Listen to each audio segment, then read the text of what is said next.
Баршаңызға сәлем достар. Бүгін біз сіздермен өте дәмді бауырсақтар жасап үйренетін боламыз. Міндетті түрде видеоны соңына дейін қараңыздар.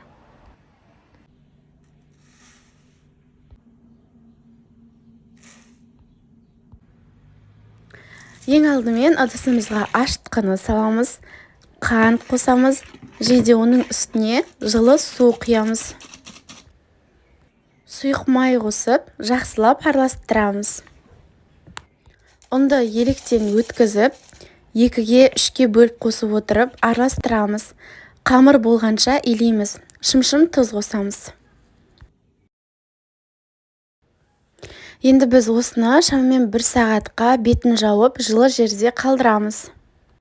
Осылай жақсы көтерілгеннен кейін, видеода көрсетілгендей домалақ етіп жаямыз.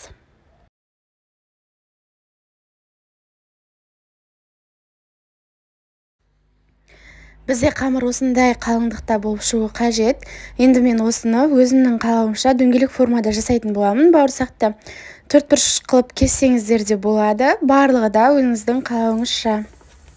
Бауырсақтарды кесіп алғаннан кейін бетін жауып, шамамен 15 минутқа тағы қалдырамыз. Қызып тұрған майға бауырсақтарды 15 минуттан кейін салып, дәл осылай қызарғанша пісіріп аламыз. Бауырсақтарымыз дайын. Дәл осы рецептпен жасап көріңіздер. Менің Instagram парақшама, YouTube каналыма жазылуды ұмытпаңыздар.